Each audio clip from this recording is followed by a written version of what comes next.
que câmera olho, Vitor? A mim. Ah, sucesso! Você pode. Estamos aqui iniciando o nosso segundo podcast. O terceiro está gravado, que vai ser lançado em breve, que eu fiz com meus primos. E o nosso segundo, abrindo aqui o nosso mês de março com chave de ouro, não sei a palavra certa, com esse grande amigo abençoado que eu tenho muita admiração e muitos nordestinos, né, por onde passou, amam esse padre, Padre Luizinho. Boa noite, padrão. Sua bênção.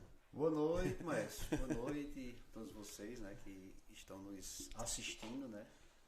Que bênção, né? A gente Que se bom. encontra. Obrigado, padrão. Eu lembro quando você celebrou a Bodas de Ouro, né, dos meus avós, né, do seu Rodão e minha avó, Dona Rosa, né? Foi lá no terreiro de Vianês. Foi muito interessante porque tinha um violão meio que abandonado e a gente fez a missa e foi esse momento maravilhoso, né? E eu acho importante isso na minha conexão com os padres, né? Você é um padre que vai ao encontro das pessoas, né? Eu acho que se a gente não vai ao encontro, a gente não se encontra com as pessoas, né? É Eu verdade. acho que eu sou ainda, né? Eu acredito mais do que nunca que é preciso que a gente saia das zonas que nós vivemos de conforto, muitas vezes, para a gente ir aonde as pessoas estão. Uhum. Eu acho que eu sou de uma época em que eu escutei muito Milton Nascimento e tinha uma música chamada Os Bailes da Vida. E nos Bailes da Vida, de uma certa forma, ele discorre sobre são nos Bailes da Vida que a gente encontra as pessoas. E eu acho que a missão, o sacerdócio deve ser uma missão onde a gente vai, onde as pessoas estão, né? Então essa coisa toda da missão, de sair em busca, então isso aí foi constante na minha vida. Isso não foi uma coisa, primeiro não é nada forçado, mas é do que a gente aprendeu e também de onde a gente saiu, né? Não tem como a gente ser de outra forma, mas é de buscar o conhecimento, o encontro com as pessoas. E hoje, né, o Papa Francisco falando de amizade social, eu me encontro totalmente contemplado. Que coisa linda. É por isso que você é Luizinho, né? Acessível, até pelo nome. Como é que surgiu esse... A Luizinha é porque lá em casa é uma família muito grande, né, de 12. Então todo mundo tem apelido, né? Quando você quer tratar carinhosamente uma pessoa no sertão, no Nordeste, diminui um pouquinho, diminui Joãozinho, Luizinho, Fabinho. Os nomes são, o que for, pode ser nome até sofisticado, mas a forma carinhosa de se tratar as pessoas sempre diminui, né? No diminutivo. E eu não sou pequenininho, mas me chamava de Luizinho, porque lá em casa todinho tem esses apelidos. Que coisa linda. Padre, fala um pouco da sua história, assim, como é que surgiu ser padre? Você foi cantor antes? Como é que foi esse começo? Não, assim, essa coisa de música e de cantar, nada foi muito planejado, né? Primeiro porque a gente é de uma região daqui do Pajeú que se tem muito essa coisa da poesia, da musicalidade. Eu fui criado no meio de gente que gosta disso, né? Da música, de cantorias, fui muitas cantorias de criança, muitas vaquejadas, aboiei muitas vezes também vaquejada, gostava muito do aboio.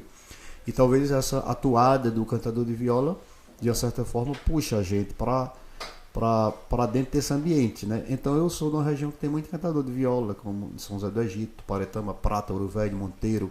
São todas cidades ali em cima do Pajeú, Tuparetama, Itapetim, Tabira, para cima, tem muito cantador de viola. E essa coisa da religião, eu nasci numa comunidade muito de católicos, meu pai e minha mãe, meus avós, pessoal muito católico, e não tinha como eu ser religioso, como ainda sou, sem ter levado também minhas toadas, né? É tanto que a gente começou, eu como padre, lá no seminário já, na universidade, como eu escrevia alguma música, alguma poesia, aproveitava e usava essa coisa da música, desse universo de cantador e de embolador, também para evangelizar. É tanto que a gente pegou orações eucarísticas diversas dela, e a gente transformou em decassílabos, sextilhas, sete sílabas, em morão voltado, morão perguntado, galo para beira-mar, e a gente consegue fazer, o responde muito bem, que eu tenho algumas músicas, a gente celebra, a semana passada no São João, todo mundo responde, porque são entoadas que não é de uma pessoa, toadas que o próprio cancioneiro popular conseguiu. Então eu, assim implantou, né? Então eu sou filho de agricultor, eu me criei ouvindo as loas, as novenas, com músicas belíssimas, né? Tanto que eu tenho muita pena, porque até aos padres que surgem, alguns eles não estão preocupados com essa questão de manter. Eu fui padre aqui em Carnaíba e eu consegui até resgatar uma série de coisas, porque aqui tinha muito isso, a questão das novenas, das trezenas de Santo Antônio, das novenas no sítios, porque as músicas são músicas muito bonitas, inclusive muitas músicas medievais, né? E assim, praticamente as ladainhas de Nossa Senhora, são muito... E é tanto, eu me encontro muito nisso. É tanto que esse encontro, eu não tenho nenhuma dificuldade de me relacionar com isso. Eu consigo fazer a síntese, mas consigo porque eu sou sensível a essa coisa da religiosidade popular. Que coisa. Você lembra algum canto que você pode cantar rapidamente aí? Sim, tem muitos, né? Tem, por exemplo... mais claro que as estrelas, mais claro que o claro dia, é fonte de graça cheia, o coração de Maria. Tem outras, sem tardar, vem doce Maria, vem Mãe Pia, me amparar. Essas músicas são muito antigas, né? E as ladainhas, as lauretanas, são muitas as ladainhas aqui em Carnaíba, na cidade de Carnaíba. Muitas pessoas sabiam, inclusive hoje, não sei se estão cantando, mas são muitas. Orai, orai, orai pro nobre, orai. Santa Maria, rogai por nós. São voz e contra voz, né?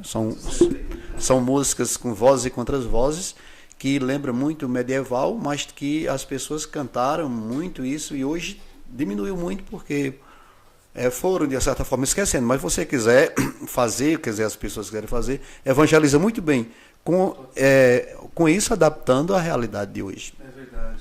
Uma vez eu fui tocar na Itália, né, com o Ricardo Sá, né? Fui 2 vezes lá. E aí as músicas, né, nada contra, né, estilo do Ricardo, mas quando os italianos souberam, tem brasileiro aqui, música brasileira, a gente não conseguiu tocar, porque o estilo é pop, né, e tal, bebe muito nessa fonte, que evangeliza, claro, né? Mas fica essa deixa que você está colocando, a gente não fugir das nossas, é importante isso, né? Dessas raízes nossas mesmo, brasileiras. É justamente aí o problema. O produto que a gente tem é um produto bom de exportar, mas também de a gente, não é que a gente se baixe de consumir e consumir bem. O problema é que isso está contaminado, isso não é no mundo moderno, mas até a própria religiosidade muitas vezes pensa que a beleza está justamente naquilo que é rabiscado em vista de um mercado interno, quando na verdade os que estão fora que querem realmente ver aquilo que caracteriza a cultura das pessoas. Isso na religião, em qualquer canto. É tanto que eu chamo muito isso da cultura pet, e está dentro da religião, está dentro das igrejas. Você pega esses canais de televisão aí, músicas que são músicas muito descartáveis, né? Você produz, até tem coisas muito interessantes, mas elas são descartáveis, porque não só o ritmo, mas até a música é muito parecido com o que o mercado hoje tem feito para se autoconsumir. Quando é com um ano, a pessoa esquece. Você veja, nós temos 2 grandes compositores de música religiosa no Brasil, 2 que eu digo, Geraldo Leite e o Reginaldo Veloso, Padre Reginaldo Veloso e Padre Geraldo Leite, que as músicas que eles cantam, eles são considerados um Chico Buarque, o Caetano Veloso, o Tom Jobim da Igreja Católica. Ninguém esquece, e sempre está novo. O cancioneiro da musicalidade religiosa, da música litúrgica no Brasil hoje, tem que passar por Reginaldo, morreu, tem que passar por Reginaldo, porque ninguém conseguiu fazer tão bem como eles. Por exemplo, Zezinho, né? Então o Padre Zezinho, né, que já era um jeito mais moderno, da música urbana, religiosa, de se responder a uma realidade da juventude, ele, o Padre Jonas. Mas depois vão surgindo muitos artistas hoje, mas é uma música muito pet, elas é muito plastificada a música. É verdade. Como não conectou muito o estilo, né? Mas achei importante isso, né? Pra gente, isso foi uma dica para nós músicos que estávamos lá, né? Valorizar, e a gente ficou assim maravilhado, né? Eles gostam muito disso, né? E você falou tudo, mestre. Então, quando tem essas missas, né? Tem a missa que eu já fui uma vez na Bahia, né? E usavam tambores, né? Achei muito interessante porque era do local, né? Então, quando tem essa valorização é muito importante mesmo. E isso você traz isso na sua música, na sua espiritualidade. Isso é maravilhoso. Eu gosto muito. Acho que a igreja sabiamente, nos anos 90, falou da enculturação, 90, 2000, da enculturação. Enculturar-se não é que você vai fazer com que o outro, que você vai assumir totalmente a cultura do outro, mas você tem que enculturar-se, quer dizer, o jeito de você expressar a sua arte, a sua religiosidade, você não pode desrespeitar o do outro. Então, quando você encultura, a questão da enculturação, você diz usar os tambores. Seria ignorância da parte de qualquer religioso, de qualquer religião, chegar no meio de uma cultura negra e não colocar o instrumento do negro para falar de Deus, da liturgia, porque a expressão do corpo e a expressão da vida, da cultura daquele povo. Então, o que é religião, né? O que é a fé? Então, eu tenho que viver minha fé com a linguagem do meu corpo e da minha vida onde eu estou. Então, isso é assumir a cultura do outro. Agora, se eu quero europeizar, tudo que a Europa manda, então eu faço. Não é assim. A enculturação você não vai tirar o que é fundamental, o que é essencial da religião, mas você pode fazer o anúncio com os traços culturais do outro. Isso não tira em nada. Que coisa, né? E nada mais é justo e nada mais é perfeito do que com relação à Nossa Senhora, né? Como é que se explica, né? O Brasil tem uma padroeira que é preta, ela é negra e a imagem dela é enegrecida por águas, né? Que a madeira da água, o barro fica preto. E por que é que a fé do povo ficou um país quase apartheid no Brasil, que é o país colonial, em que quem tinha poder e quem tinha força era a raça branca, e como é que Nossa Senhora assume a cor com tanta teimosia, inclusive a igreja resistindo e torna-se preta da cor do povo brasileiro, sem culturação, né? Então você não pode negar Nossa Senhora de Guadalupe no México, torna-se a padroeira dos povos indígenas e assim por diante. Então a questão da enculturação, de você expressar a sua fé através da cultura que onde você chega, não tem nenhum problema, não é nada de escandaloso, né? Coisa linda. E o Salmo fala, né, louvar a Deus com tambores, né? E coisa linda isso. A própria palavra fala dessa abertura, né, com os outros instrumentos, né? Agradecimentos aqui, obrigado pela sua presença. Se você quiser mandar alguma pergunta, algum comentário, tá bom? Estou aqui na casa estúdio do Vitor, né? Vitor, esqueci seu sobrenome, Gatão? Ramos. Vitor Ramos. E aqui, perdão. Estamos aqui no Vitor. Obrigado, Vitor, pela abertura, por estar fazendo acontecer, né? Agradecimento ao Tauan, meu querido, que começou esse projeto comigo, e vamos que vamos. Agradecer aqui a Ana Maria Calçados, Supermercado Confiança, Farmácia Ideal, pensando e cuidando da sua saúde com medicamentos éticos, genéricos e similares, com melhor preço e atendimento da cidade, e ainda tem mais. Recebimentos de água, luz, telefone, boletos bancários no valor até R$1.000. Uma completa linha de perfumaria, higiene pessoal e uma completa linha de suplementos. Agradecer ao Posto Aparecida, meu tio Aloysio, obrigado, tio. Não, falar Aloysio ninguém conhece, agora se falar Jesus, sabe, né? Eu acho interessante, só uma adenda aqui, por que meu tio é Jesus, né? Não sei se você sabia disso. Ele estava desenganado, né, pela parteira, assim, segundo ela, não tinha muito tempo de vida, né? E aí ela falou, vai entregando ele para Deus, né? Falou para minha avó, né? Vai chamando ele de Jesus, né? Para poder ir entregando. E está aqui vivo, firme, forte, com seus 67 anos, né, tiozão? Obrigado, querido. Bar do Chefe, agradecimento ao Bar do Chefe, Posto Beira Rio, Agrozen, Rede Uniserv Net Telecom, na pessoa do Pacu, Sempre Céu, cadê? Isso mesmo, tá bom? E é você que está dando sua atenção nessa noite. Compartilha com quem você acha importante essa conversa. E vamos que vamos. O que quer falar mesmo? Compartilha. E se inscreva no canal. Você pode, é isso. Luiz Marques Ferreira, querido. Esse é o seu nome, Luiz Marques Ferreira. Coisa linda. O ano que você nasceu, 64, tem um estudo da musicoterapia, né, que é a última formação que eu tenho, que a música do ano da sua vida, do ano que todo mundo nasceu, ela fala com você alguma coisa, né? E eu achei interessante porque no ano 64 tem um episódio muito interessante que eu creio que se conecta de uma forma com o padre, que foi a música Alegria, Alegria do Caetano Veloso, né? Foi a primeira música brasileira a ter guitarra, né? Ele chamou um argentino. No Brasil era contra as guitarras, né? Até inclusive a Elis Regina promoveu uma passeata contra o uso da guitarra, né? Que isso tirava, segundo ela, né? Depois ela acabou colocando, né? Acabou mudando. E aí essa guitarra, né? Do Alegria, Alegria, vou até tocar aqui pra você. Você conhece com certeza, né? Mas foi muito marcante porque foi uma revolução na música, vamos dizer assim, né? Que tem essa introdução.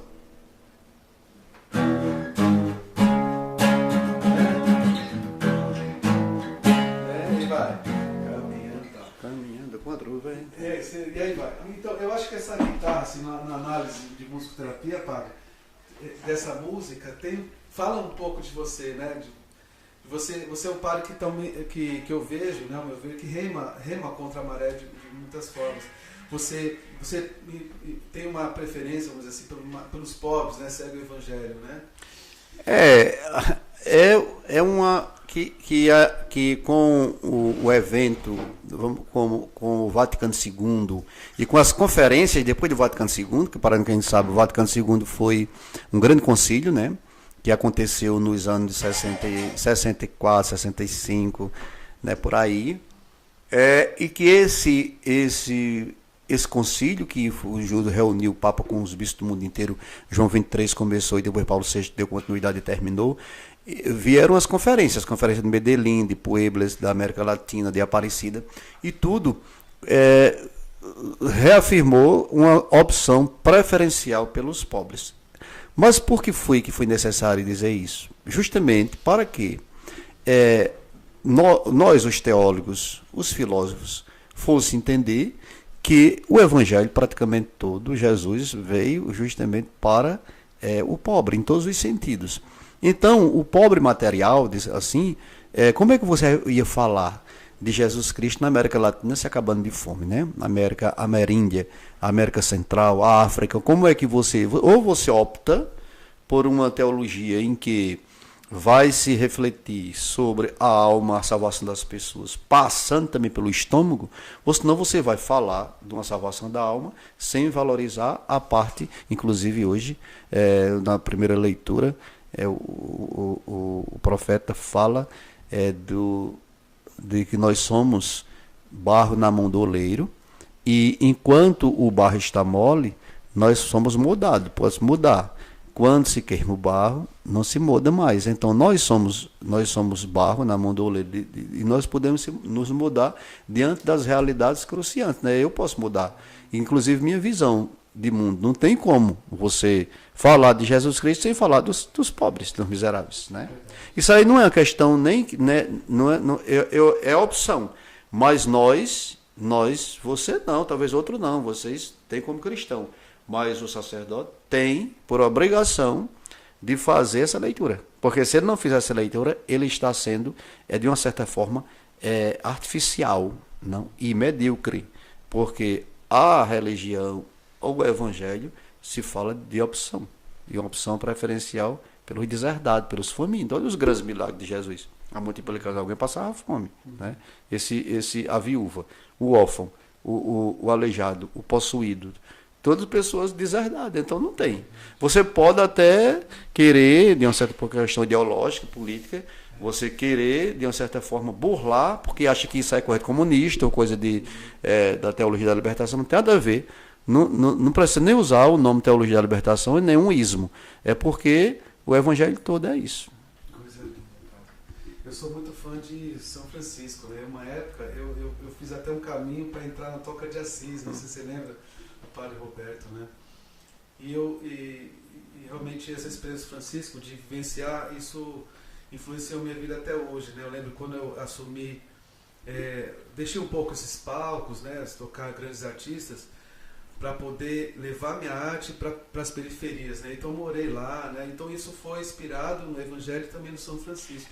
Porque São Francisco, na Idade Média, foi um santo, ele foi um jovem que ele rompeu com um sistema, um sistema que era não tinha outra saída, que a igreja, a senhora do Estado, a senhora das terras, a senhora que existia uma ligação profunda entre poder e igreja, e ele rompe justamente um rompimento que é visceral, porque ele rompe e é com essa questão social mesmo. Quando ele se despede, ou melhor, quando ele fica despido na praça, e quando ele renuncia à riqueza do pai e conhece outros jovens, uma igreja que estava aos farrapos na Europa, praticamente de fome, de miséria, de uma igreja sem nenhuma mais, vamos dizer assim, influência, ele sai pelas ruas dizendo para erguer a igreja. E erguer a igreja não era levantar em tijolo, em argamassa, não. Era o Espírito mesmo. Então foi São Francisco, ele é responsável pelo resgate desse jeito de Jesus Cristo de ir até os pobres. Ele, Santo Antônio e tantos outros franciscanos. Que coisa linda, padre.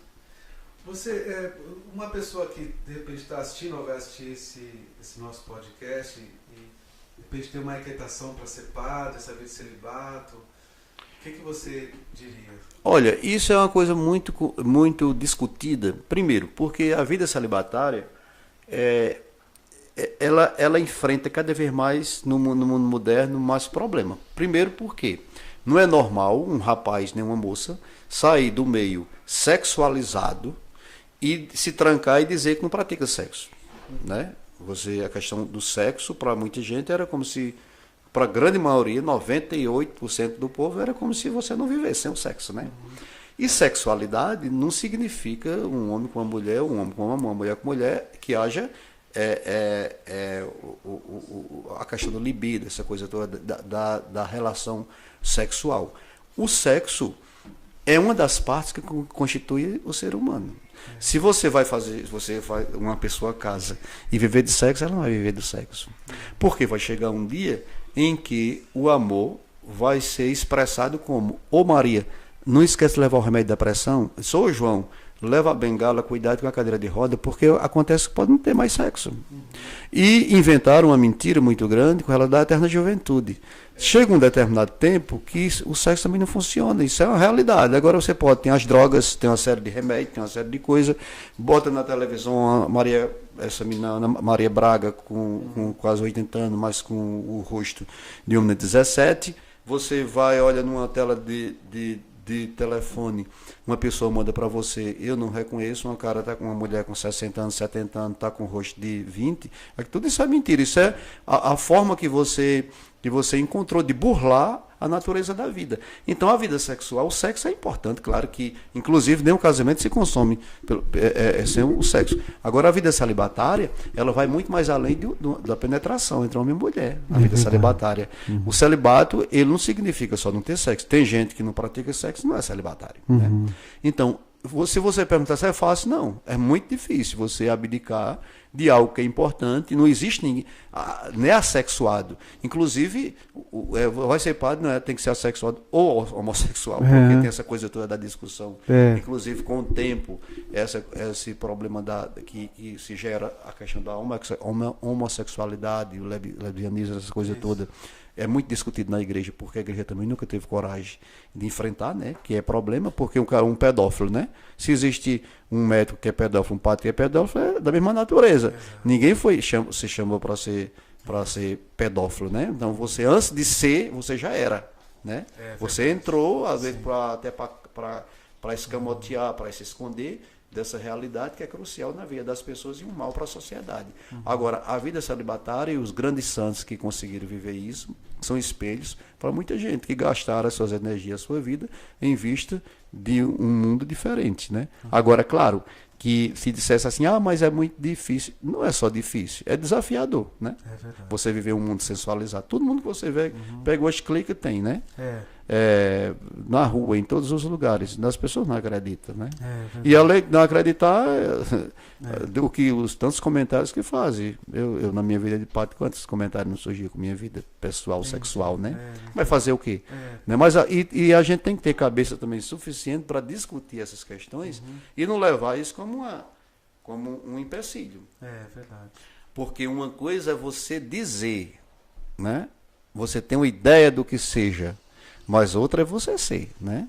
Então, eu desconfio muito quando a pessoa diz, eu sou um livro aberto para fulana, para cicrano. Eu digo não. Cada pessoa tem um quartinho escuro no lado do seu coração, que você não diz a ninguém, é seu, né? É verdade. Que coisa linda, padre. Tu acha lindo isso? Você já namorou antes de ser padre? Namorei sem futuro. Sem futuro. Mas outro ganhou seu coração. Não, assim, não. Na verdade, eu me acho normal. A normalidade talvez seja ser padre, né, diante disso. Mas, assim, tudo eu fiz, assim. Gostei de todo que os meninos do sítio gostavam de forró. Sempre cantei muito forró. Minha família tem muita gente que toca, que canta. Tocava instrumento, alguma coisa de percussão. Gostava de vaquejada, da agricultura. Gostava também de fazer outras coisas que não era dentro desse universo. Eu achei normal. E não achei que nada assim me desviou. Não achei, né? Claro que a gente tem algumas coisas que a gente não... Se fosse para fazer, não fazia mais. Mas eu não vejo... Tem muita gente que diz assim, às vezes eu escuto alguns depoimentos de moças e rapazes chegam na minha paróquia e a maioria diz assim, eu me droguei, eu bebi cachaça, eu me prostituí. E parece que é uma coisa assim, que tem que fazer isso para dizer que mudou de vida. Não é assim a vida. Tem gente que tem a vida normal. E tem muita gente isso em algumas religiões pentecostais, corrente pentecostal. Tem que dizer que foi drogado, que se prostituiu, que bebeu cachaça. Quer dizer, será que não tem gente também, independentemente disso, que não pode ser normal? Não é assim. E a gente tem muitos grupos de igreja que dizem, eu fui isso, agora eu não sou. Aí é um perigo, porque já pensa assim, eu já fiz isso, e os outros, todo mundo que não fez vai fazer. Ou senão, se você não for assim, convertido a tal ponto, de, por exemplo, ver uma pessoa tomando uma cerveja e se escandaliza. Pois é. Né? Ou senão, canta uma música que não é música da igreja, já se escandaliza. Isso é um perigo, porque o bicho mora ali dentro, né? Quer dizer, você se escandalizar com tudo é um problema, porque às vezes o escândalo é você, né? Na verdade é isso. A piscina deve estar cheia de ratos, né? E as suas ideias não correspondem aos fatos. Pois é, Cazuza dizia, né? Muito bem, pai. Uma vez eu tive um conflito assim, né? Eu tava... peguei um avião, tava tocando com cantores de Deus, alguma cidade aí. E aí o comandante do avião, ele falou um pensamento assim no microfone, eu achei tão maravilhoso, né? Falou sobre o mais ou menos, né? Você não pode amar mais ou menos. Não, você pode comer um feijão mais ou menos, você pode estar com alguém mais ou menos, você pode ser vários mais ou menos. Aí quando falou, ele encerrava assim, você não pode amar, deixar de amar mais ou menos, ser feliz mais ou menos.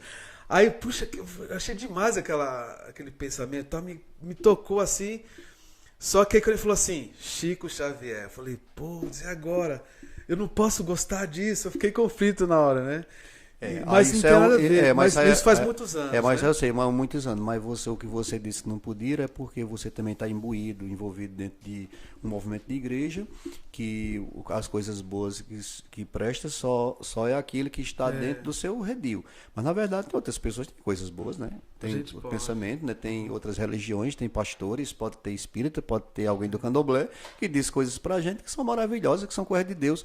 Agora, quando eu tenho esse espírito de autodefinição, que o sol presta o que vem de mim ou que está dentro do meu grupo, eu me fecho, então eu não vou aprender, né?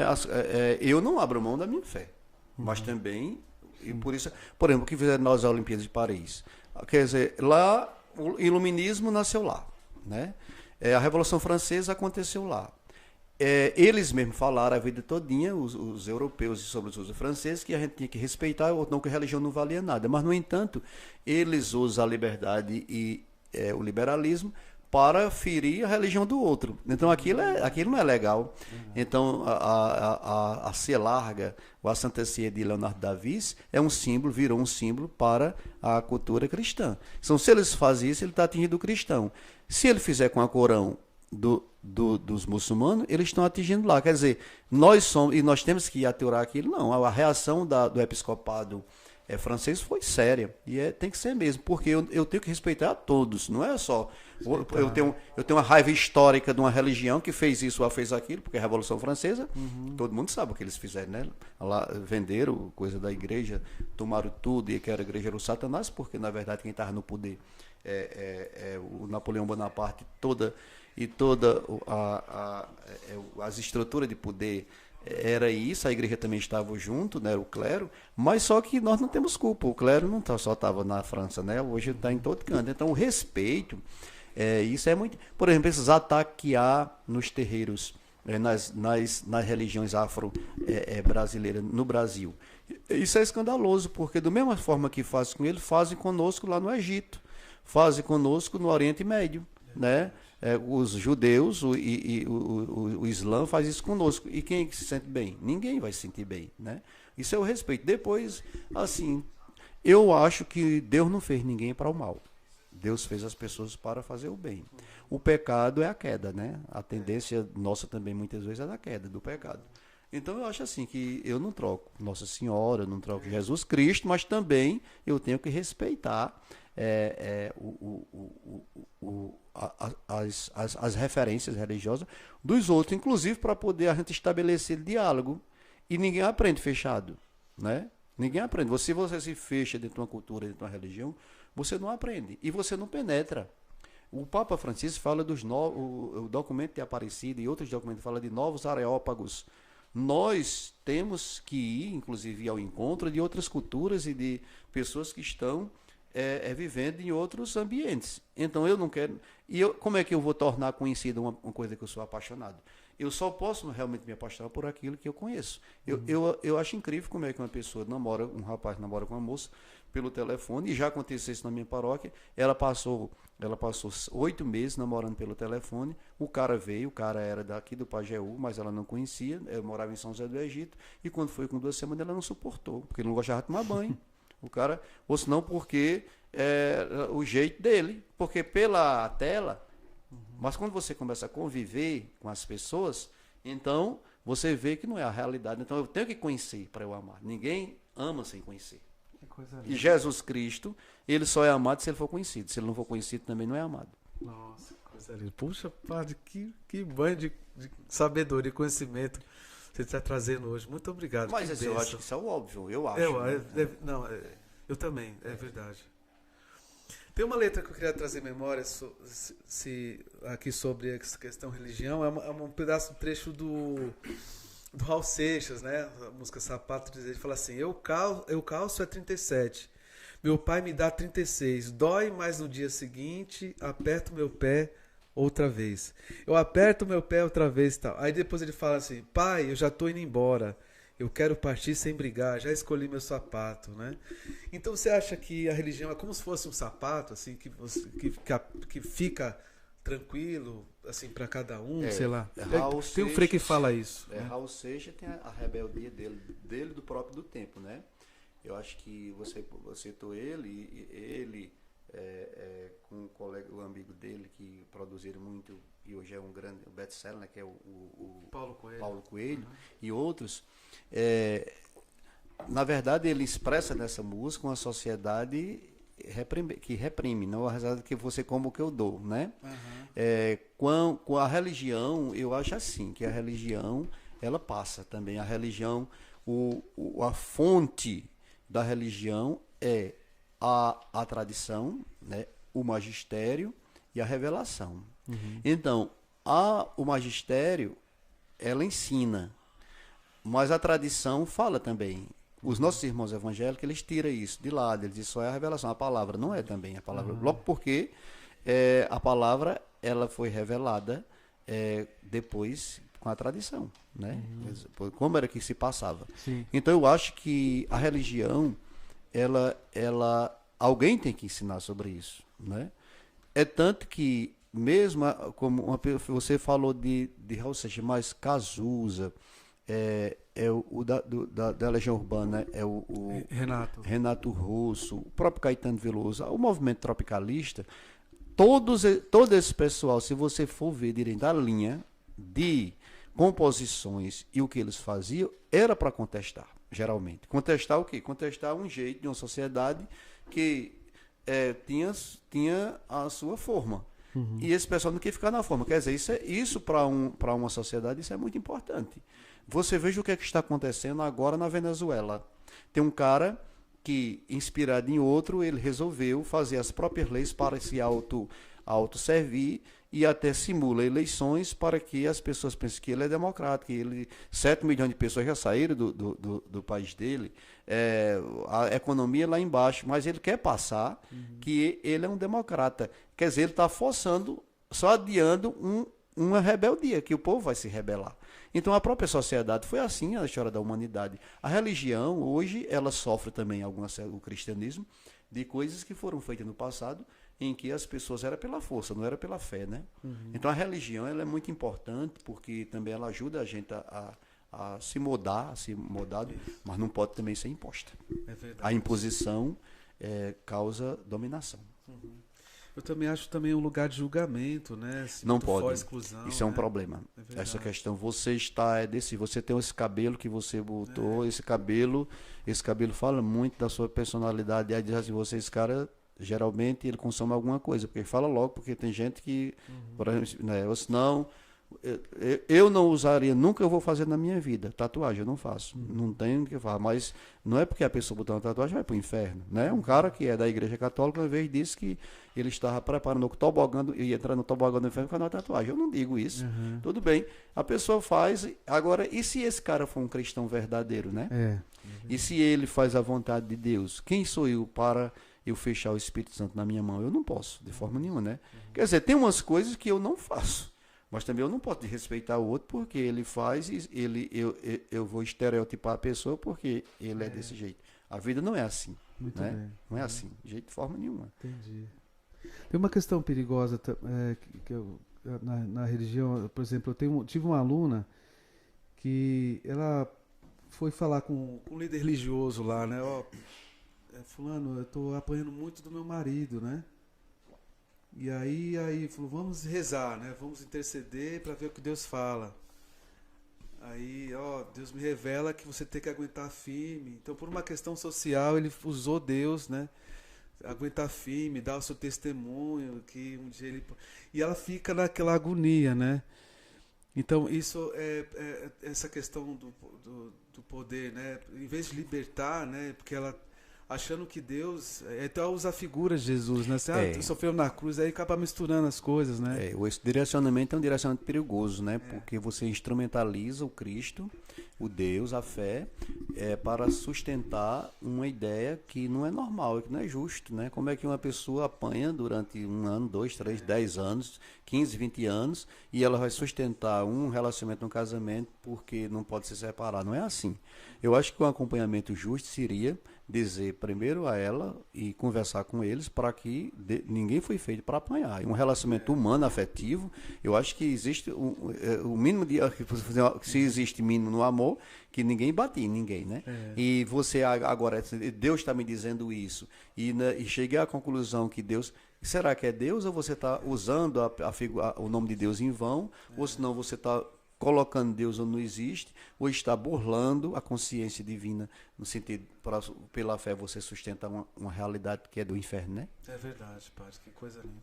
Eu faço memória um trecho de 2 Coríntios, fala assim, não desejamos que o alívio dos outros seja para vós causa de aflição, mas que haja igualdade, né? Pois é, o que eu quero de bom para mim, né, eu também devo querer de bom para o outro, né? Isso, que lindo. Isso é ser cristão, né? Bom, agora vamos dar uma pausa. Vamos continuar falando, mas eu vou trazer aqui um alimento um mimo que a Luísa Marilac trouxe pra gente. Enquanto a gente conversa um pouquinho, a gente tomar um cafezinho, padre. O que você acha?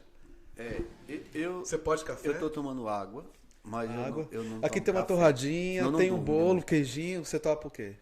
Não, me dê um pedacinho, me dê uma torrada. Torrada, beleza. Você quer um patê ou gelé? Olha a Marilac, bicho, sucesso. Ah, isso é Lola, é? É Lola, Lola. Ah, Lola, pronto. cadê Lola? Ela devia estar aqui. É verdade, eu vou marcar um podcast com ela. Opa! Ela trouxe aqui o pratinho, foi muito generosa, muito carinho. Tem um bolinho aqui, tá afim do bolinho? Agora tem uma coisa, esse teu podcast tá aparecendo no mercado. Sucesso! Eu não sei o que é isso aqui. Não quero não, quero vender. Então, aqui tem o... Você quer um queijinho? Parece com queijo, quer? E tem uma geleia. Aí, Coisa light. sim, que fazem. Ô padre, eu tô aqui em Carnaíba, né? Voltei às minhas origens. Estou muito feliz porque eu sempre vinha para cá quando era criança, né? E quando eu vinha para cá já tinha saudade, né? Porque a gente ficava um tempo, falei, caramba, tá chegando o dia de voltar para São Paulo, né? E agora eu estou no momento de esse resgate às minhas origens, né? E estou podendo, toda a experiência, essa bagagem que eu adquiri em São Paulo, também fora, né? Tá trazendo para a cidade, porque isso eu vejo assim, que meu pai fez isso, né? Junto, por exemplo, com o Cacá Malaquias, eles tiveram uma banda, né? Chamavam os Invictus, uma banda de baile, né? Eles tocavam pouco recurso, meu pai cantando o inglês dele em Bromation School e tal, e é um momento muito feliz que eu estou voltando, né? E uma coisa muito interessante aqui, eu acho que aqui em Caraíba a gente está numa grande família, né? Todo mundo se conhece e se cumprimenta. Eu acho que quando eu tentei voltar para São Paulo, né? Surgiu uma proposta de emprego. Aqui tá a faquinha. Aí eu falei, nossa, vou voltar para São Paulo, né? Mas aí as pessoas não se olhavam, eu me sentia muito invisível, nada contra São Paulo, mas essa questão do afeto, do olhar, né? Isso me chama muita atenção estar aqui, né? Parece que você existe, né? Esses valores do interior do nordestino, né? Que tá me conectando nesse momento, né?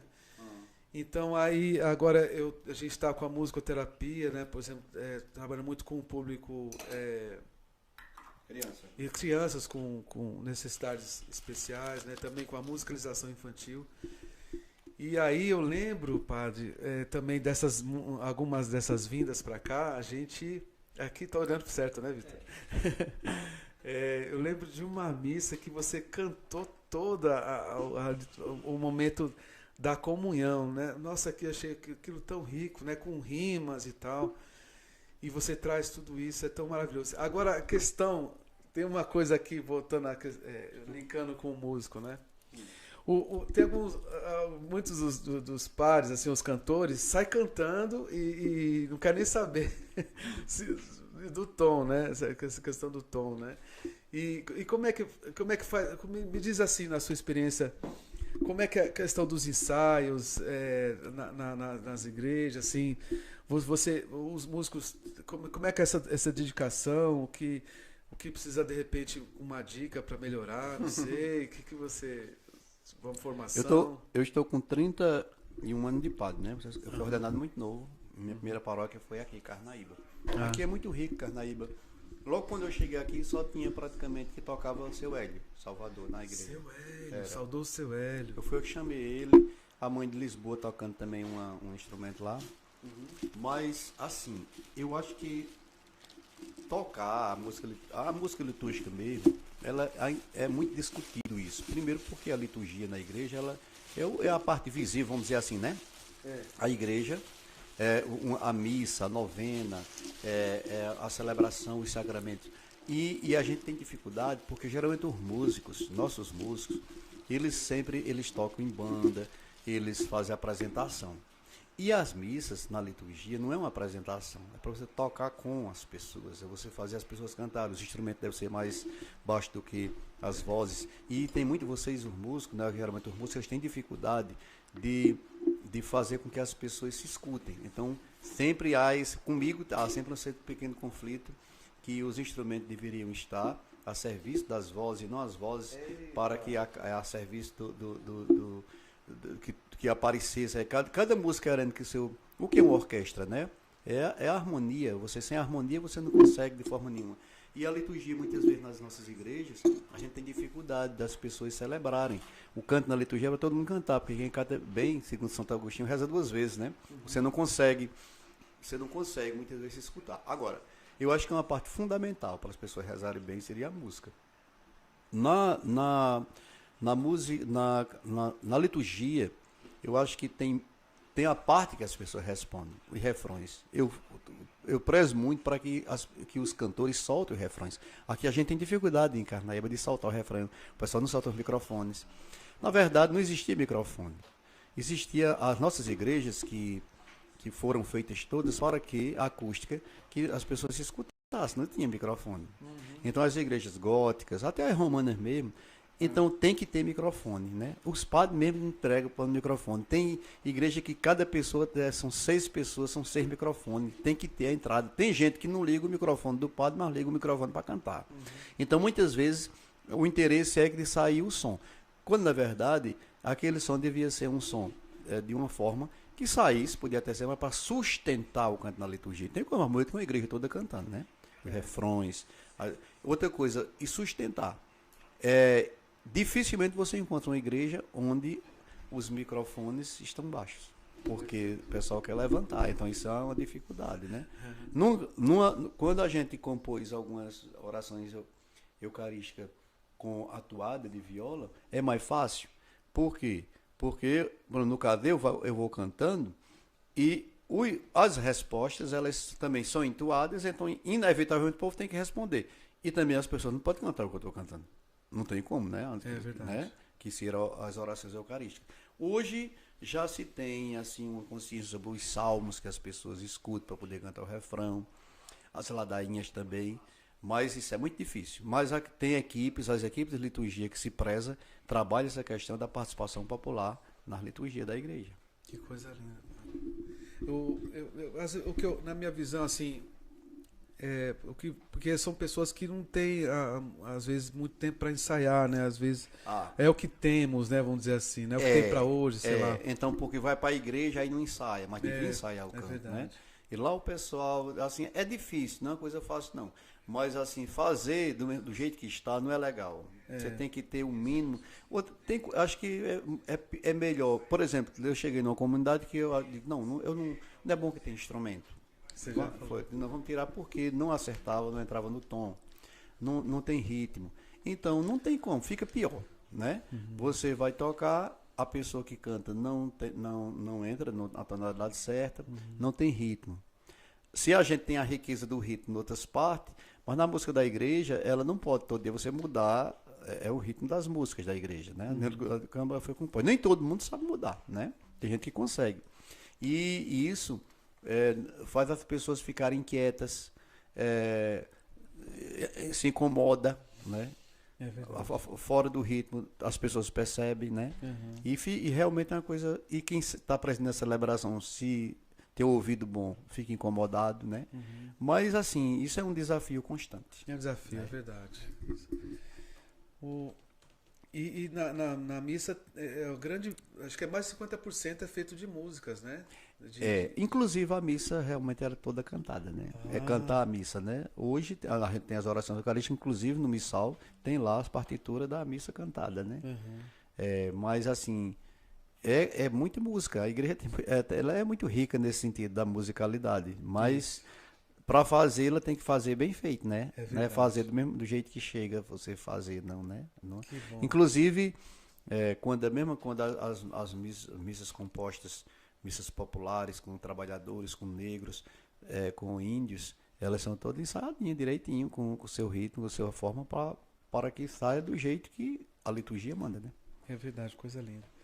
Que outro padre te inspira além de você mesmo? Então, tem muita gente nesse caminho, né? Assim, acho que tem muita gente. Eu fui formado num seminário no Sereno 2 e também numa faculdade, numa academia, que sempre trabalhou muito essa questão. Sim. Trabalhou muito essa questão da participação popular, da liturgia. E eu acho que Reginaldo Veloso, Geraldo Leite, inspirou muito a questão litúrgica. E, assim, a gente teve muita oportunidade de ver muita gente boa no Brasil, de músicos bons, né? Na parte religiosa, na parte da igreja, que o Padre Zezinho é um grande inspirador de muita gente, né, Zezinho? Não caiu em modas, né? Depois alguns padres começaram, né? Assim, a entrar na moda dessas coisas pop, assim, e sai, aí pronto, aí desgastou, aí não, depois esquece, as pessoas esquecem. Quantas vezes as pessoas, padre, faça como padre, como padre Marcelo Rossi, não seria bom o senhor fazer como aquele outro Fábio de Mello? Eu não tenho condição. Primeiro, eu não uso aquelas calças rochadas com esses negócios. Depois, eu sou careca. Depois, eu me sinto ridículo quando eu faço uma coisa que não é minha. E quando não me compete. Então, eu não vou eu tenho senso do ridículo, né? Eu agora ficar imitando. Eu combati a vida todinha, agora eu vou ter que imitar uma pessoa, até mesmo dentro da minha religião, porque eu tenho que entrar dentro do mercado. Não entro. Eu prefiro dar os aboios, as loas, cantar com as pessoas, do que eu ficar fazendo coisas sem saber fazer direito e sem ter minha personalidade, né? Isso é ser verdadeiro com tudo que você tem, né? Não adianta a gente querer imitar. Por isso eu tenho uma visão muito crítica e às vezes causa polêmica. E é bom causar polêmica, eu acho, quando você faz uma crítica, não é para desdenhar, mas para dizer às pessoas que a gente tem que ter muito cuidado com aquilo que a gente faz. É verdade. Né? Porque se uma pessoa estiver em determinado lugar, eu vejo na hora, padre, médico, que for, político. Fala mais perto do microfone. Que esteja falando aquilo, fazendo determinada coisa que não é dele, a pessoa percebe logo. É verdade, não é? E diz uma música que marcou você, padrão. Tem muitas músicas que me marcou da religião, muitas me marcaram, né? Agora, a música popular, muitas têm me marcado a minha vida, né? Tem como cantar ela aqui rapidinho pra gente fazer um momento musical? O que você acha? Assim, se eu fosse dizer, eram muito, porque teve um tempo, mas que entre a minha turma, assim, dos meninos que cantavam comigo, que tocavam comigo, assim, eu tive um momento muito privilegiado de aprender aquilo que eu gostava. Por exemplo, eu ouvi uma música boa, de manhã, de tarde eu sabia da música. Nossa. É tanto que eu cheguei, assim, fazer um levantamento de 980 mil músicas que eu sabia, de qual? Do Ariel eu não lembro, mas assim, caramba, tem muito... tudo isso. Sabia. Assim, de que eu gostava, né? Agora, assim,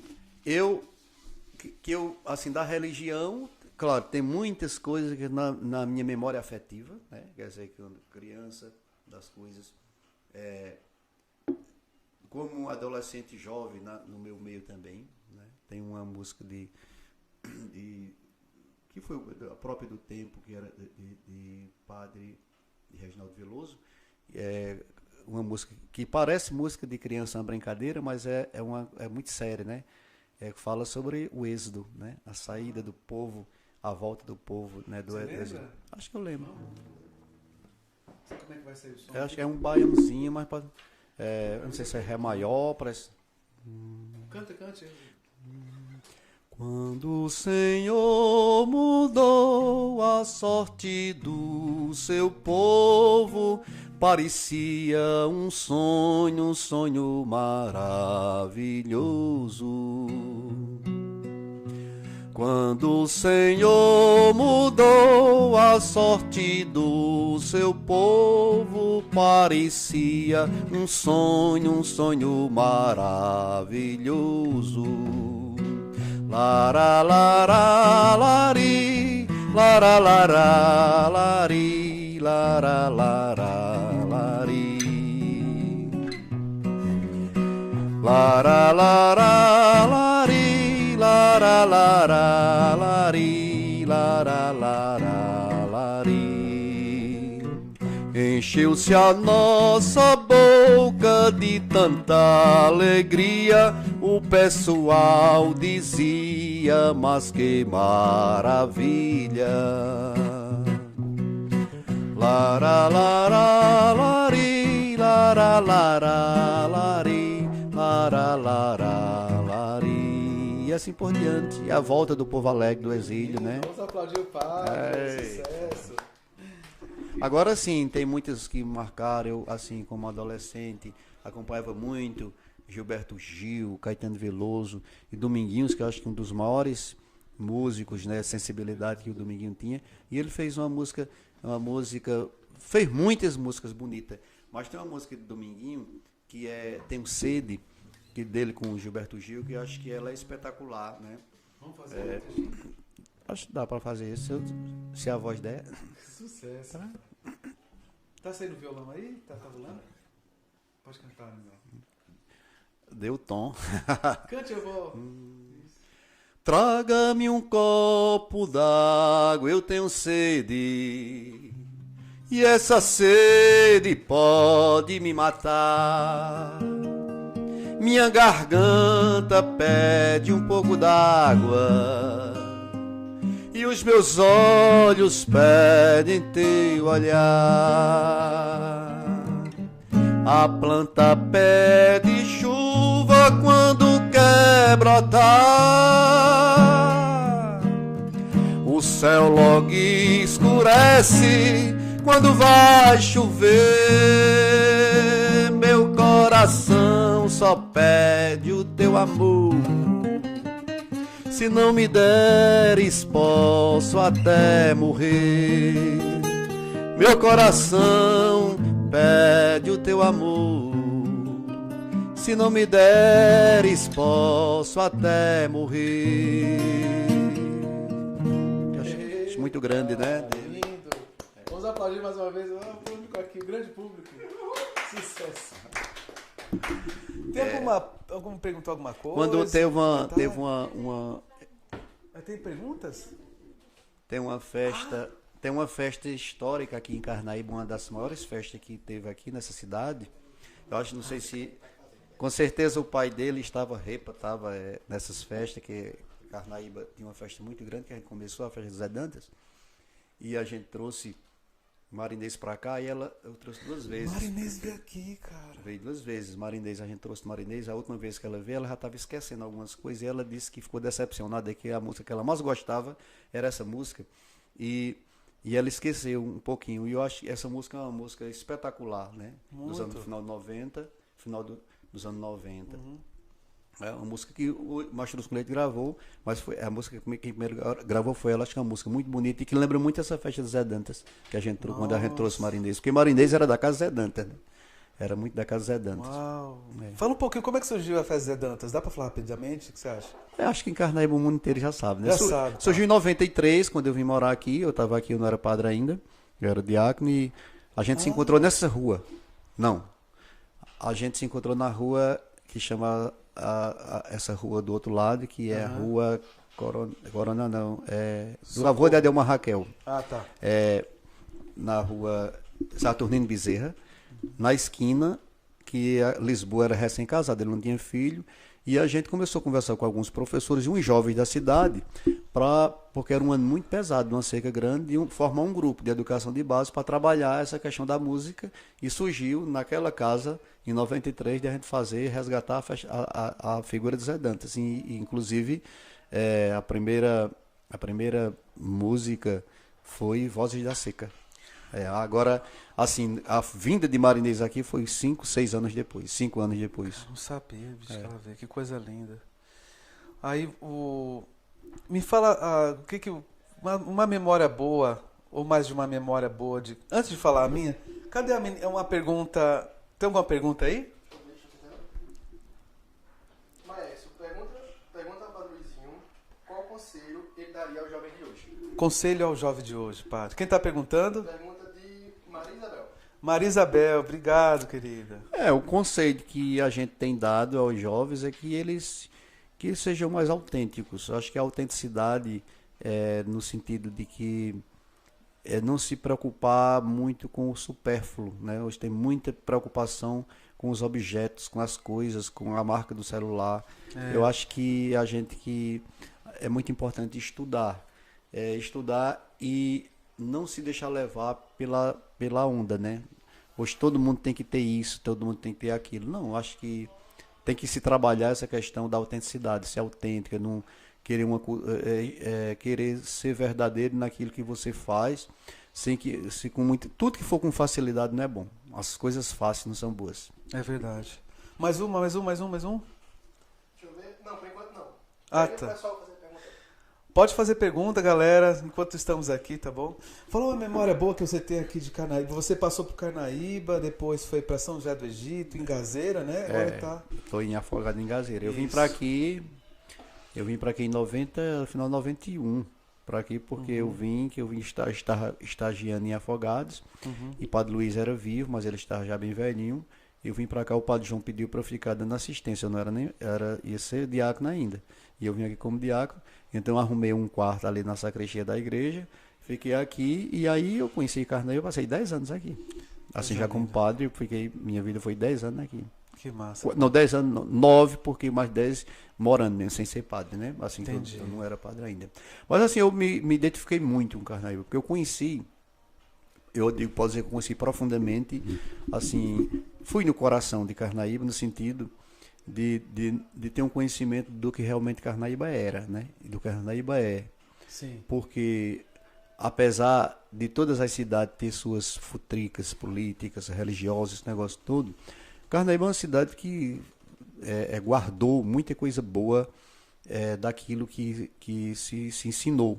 Então aqui eu encontrei em Carnaíba gente em teatro, gente que fazia música de primeira, assim, e é tanto que eu não entendia como era que aquela cidade, como é que ela sobrevivia, muitas vezes sem apoio nenhum, com tantos músicos grandes, É verdade. uma história tão bonita. A pessoa encontrar aqui numa escola professores ensinando dramas e assim, montando Shakespeare, quer dizer... Teve isso aqui, cara? Sim, que massa. tinha, sim, teve. E aqui, gente muito inteligente, grandes professores aqui na cidade tinha.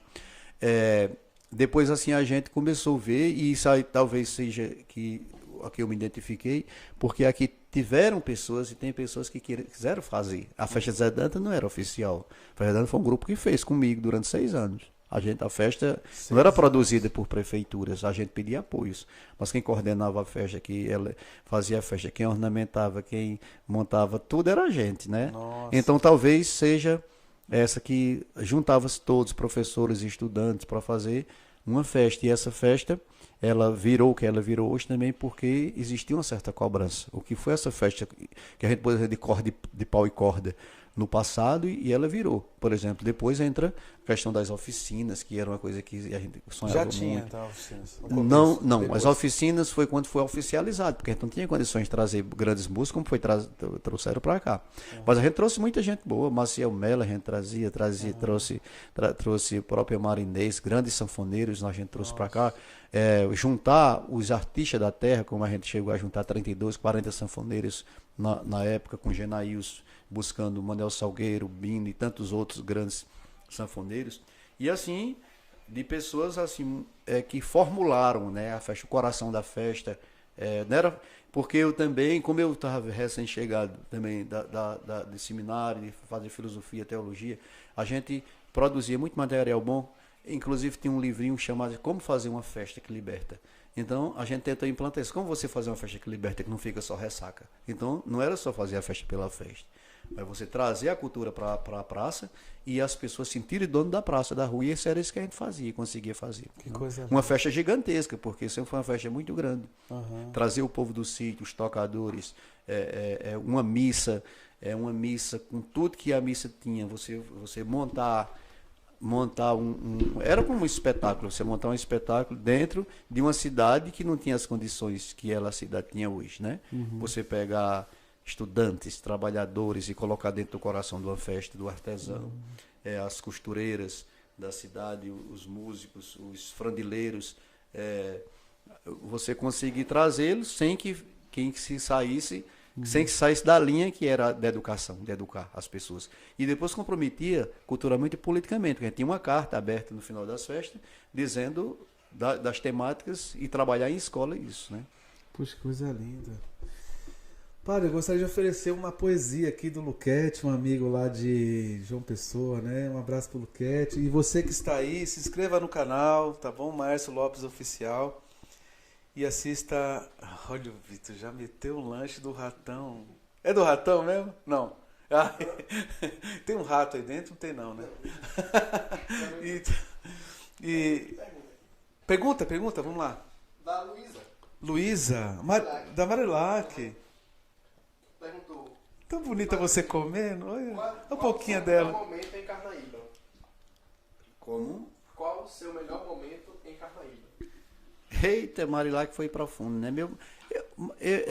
Lola, eu tive momentos difíceis aqui na comunidade, mas eu considero que aqueles momentos difíceis que eu tive, no enfrentamento de alguns problemas que eu tinha que enfrentar, que foram os conflitos, e eu diria que são conflitos, não foram problema, porque problema pode até derrubar a gente, mas os conflitos, eles serviram também para fortificar a gente na caminhada, porque eu não podia como eu estava como liderança religiosa, eu tinha que fazer tudo para que as pessoas percebessem em mim também, não digo uma certa segurança, mas firmeza naquilo que a gente propôs, que era fazer um mundo, construir uma sociedade diferente, em que as pessoas fossem protagonistas, e não deixar com que os protagonistas ensinassem os outros a fazer só daquele jeito. E a gente conseguiu em Carnaíba. Eu acho que o que muitas pessoas fizeram fazem no presente e hoje, tem que saber da história que aconteceu no passado. Agora, tiveram momentos grandes. Eu acho que eu digo com toda sinceridade que eu tenho saudade. Saudade, eu acho que é um sentimento. Tem gente que eu já vi muitas poesias com saudade, como coisas cruciantes, mas eu tenho momentos belíssimos aqui e de saudade, que talvez as pessoas não sintam, mas a tardezinha dos dias 12, quando o povo ia chegando na cidade, para se aglomerando em frente à igreja, enchia a igreja, e ao sair da igreja, as ruas de todos os lados da matriz, para ver balão subir, as rodas de fogo, e a filarmônica tocar hinos que nos levava para lá do céu, porque a gente estava no próprio clima juninos, e tudo aquilo, né? As moças, os rapazes, ali tudo na frente, e os olhares para as rodas de fogo, para a torre da igreja, e que se dava na frente da igreja de Carnaíba, eu acho que era assim um misto de santidade com fogo vamos dizer, da juventude, que sonhava com um mundo diferente, até na vida política, mas que de uma certa forma um cheiro de Deus, era o que eu sentia. Por isso que eu acho que assim as festas de Santo Antônio eram momentos gloriosos. Eu digo no dia 12 por causa das tardes do dia 12, né? E tantas festas aqui, né? Assim, eu acho que os anos de inverno. Agora, claro que como João Guimarães Rosa disse que felicidade é um momentozinho de descuido da nossa vida. Meu momento de descuido em Carnaíba foi quando eu percebi essas coisas bonitas que tinha nessa cidade. Que coisa linda. Pergunta.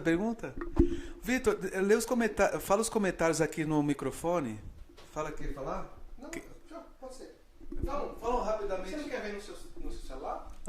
Pode crer. É só abrir o link que eu te passei e descer os meus comentários. Sucesso. Ô, querida, você quer fazer uma pergunta? Eu perguntei nos comentários pra ficar mais assim. Que chique. Tem pergunta do Giga, vem aí. Giga. Salve, Giga. Beleza, professor?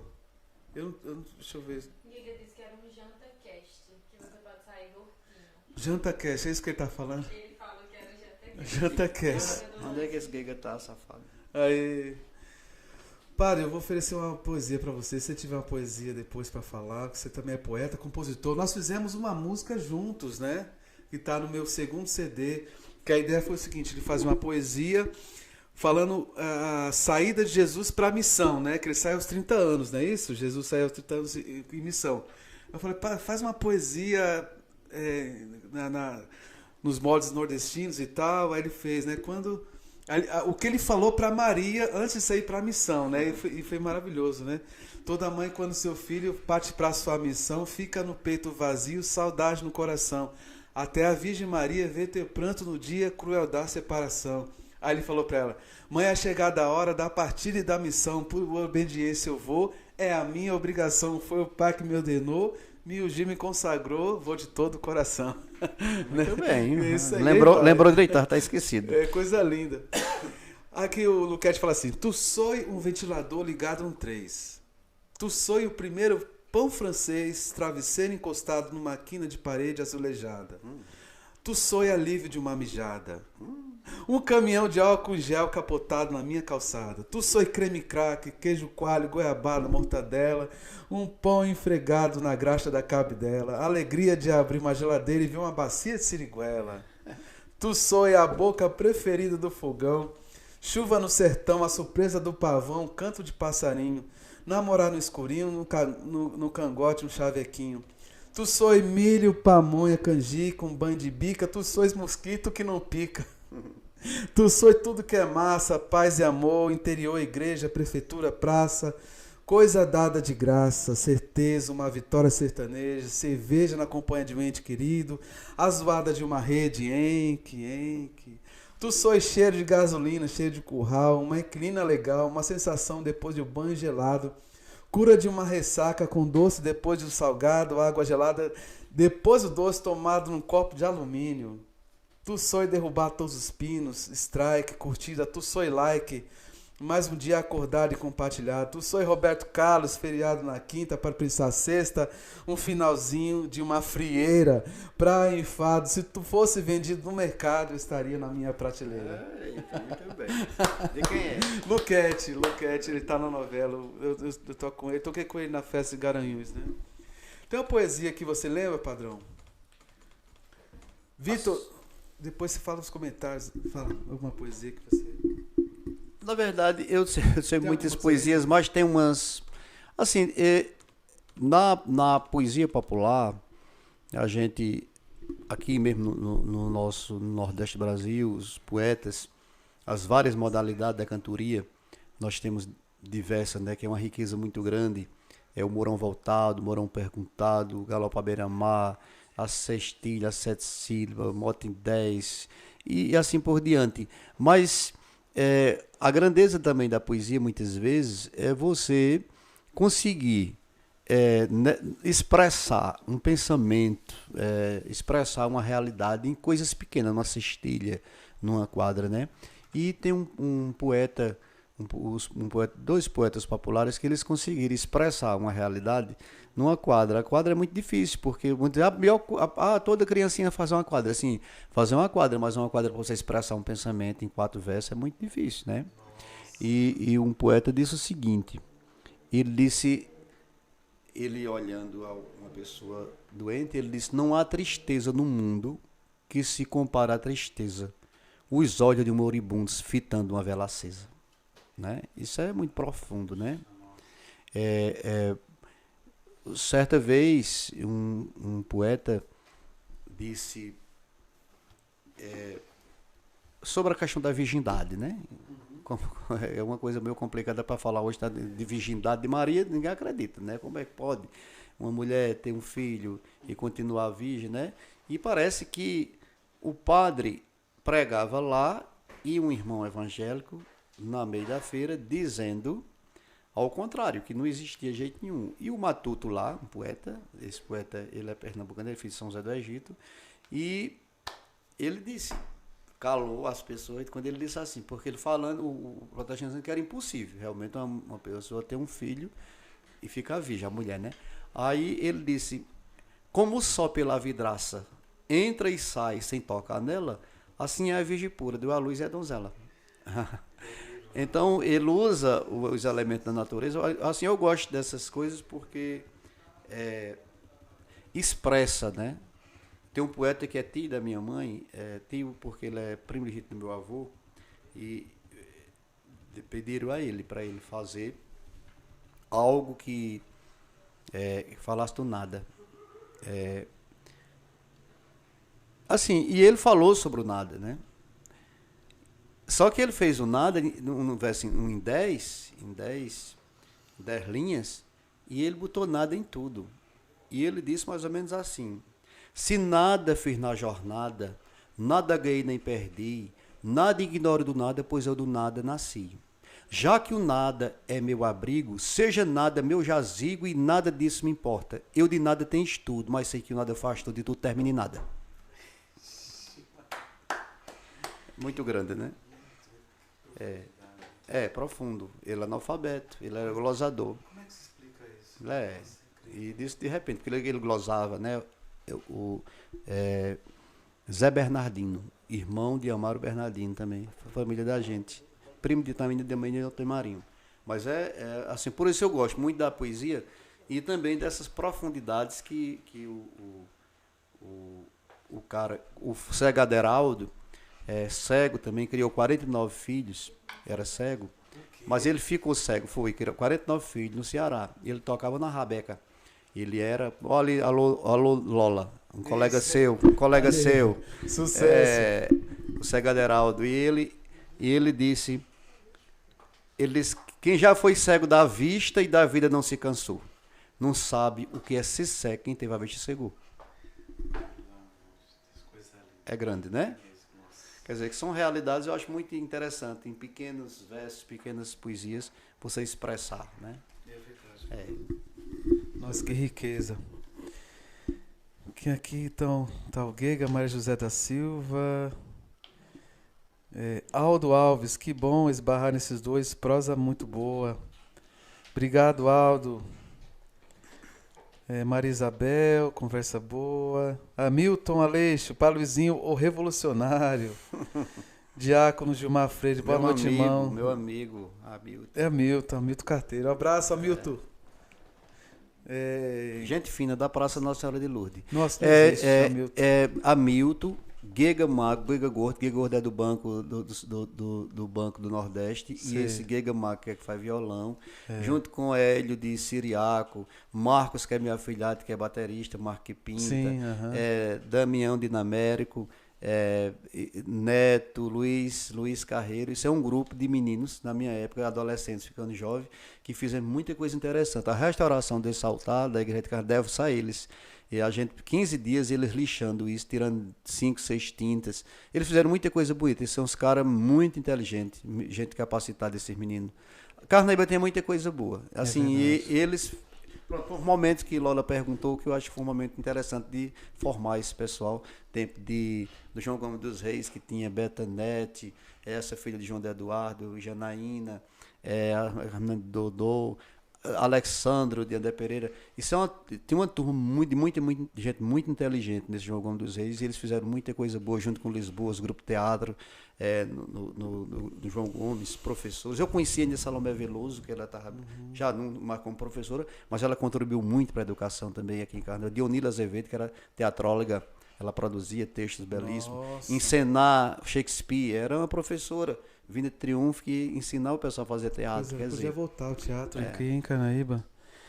Maria Isabel, uma pergunta, já falou, deixa eu ver quem mais. Bom, só isso mesmo. Padre, estamos caminhando para o final. Eu estava refletindo sobre a nossa condição humana, né? Que somos frágeis, dependentes, descartáveis. A gente produz fedor, né? Pequenos, porém, entretudo, todavia, contanto. O que faz com que essa condição humana possa, que você acredita que possa continuar com toda essa fragilidade? Que força, o que a gente pode suplantar? A gente tem que se mover, né? Ninguém vive para si. A gente tem que motivar a vida. Quando uma pessoa chega a dizer eu não quero mais viver, é porque a pessoa perdeu o rumo e não quer mais se movimentar. A gente chama isso na igreja de Espírito Santo. Espírito Santo faz lhe movimentar, que faz você ir.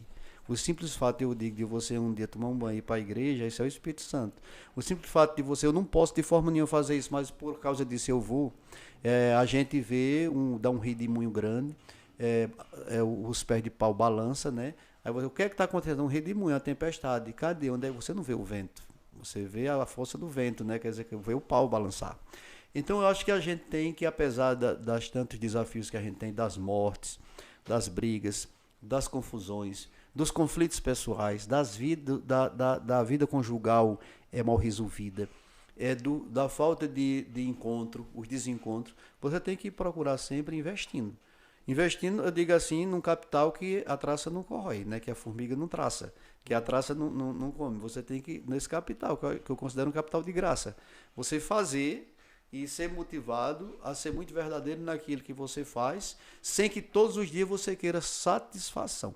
Porque muitas vezes a gente está no mundo e a gente está a vida todinha querendo dar satisfação. Satisfação você dá porque o nosso mundo tem as hierarquias, mas o primeiro juiz seu é a sua consciência, né? O juiz do homem primeiro é a sua consciência. Então acho que se mover, fazer, se mostrar com um ser que se faz, que produz, que faz. Porque vai chegar um dia que não faz mais, né? Então enquanto a gente tem tempo, saúde, lutar por isso, para a gente produzir coisas boas. Nós não fomos constituídos para fazer o que não presta, fazer coisa boa, né? Fazer coisa boa. Eu assim tiro um exemplo assim de figuras que às vezes talvez não capitaliza ou tenha essa formação lapidada, religiosa e intelectual, mas eles conseguem ser artistas a arte de viver bem. Por exemplo, uma pessoa é aposentada, tem um salário, não deve a ninguém, come e não morre de fome, administra. Tem outro que tem 10 e fica fazendo empréstimo. Então essa pessoa, ela está o quê? Ela está descontrolada, ela tem que ter educação doméstica para administrar o seu dinheiro. Então a arte de se fazer e trabalhar as coisas é dentro de uma realidade. São Paulo diz, por exemplo, sei viver na abundância dos bens, mas eu sei viver na escassez dele. Quando eu chego a esse estágio, então eu estou muito bem, porque cheguei na maturidade, né? Viver, e quando a saúde não tiver mais, né? Então eu tenho que aprender esse tempo, né? Coisa linda. Um aforismo do Dr. Norberto Kepp, ele fala assim: se você não faz nada para parar a destruição do mundo, está ajudando a destruí-lo. E também fala assim: pela ação pura do ser humano, entra em contato com o divino. Uma pessoa entende o que é ensinado quando deixa a inveja de lado. O aforismo do Dr. Norberto Kepp. E tem um aqui que eu acho muito interessante, ó, um aforismo nordestino, é um autor desconhecido, né? O forró é a melodia que embala a alma do nordestino, transformando tristezas em passos de dança e desafios em alegrias. Olha só que coisa linda, né? Tem mais uma aqui. O vaqueiro nordestino é o guardião da tradição, guiando o rebanho com a mesma sabedoria com que conduz sua própria vida. Que coisa boa. Todos os meus tios, né, meus pais trabalharam na roça. Eu soube ontem que o meu avô, né, não tinha transporte na época. Ele ia daqui com 10 burros, né, com toda a mercadoria, ia daqui para Arco Verde e voltava, né, meu avô, falecido avô Oliveira, né. E é interessante que essa cultura de ficar na roça parece que está se perdendo um pouco, né, na juventude hoje, né? Pode acontecer, inclusive, da agricultura assim se acabar, porque o pessoal a questão da urbanização, da cultura urbana, a produção agrícola, hoje se fala do agronegócio, o agro que não sustenta, porque na verdade 80% do pão das comidas que nós comemos não é do agronegócio, o agronegócio é para exportação, e assim, tem se acabado, o pessoal tem saído muito, não quer mais, o campo não atrai.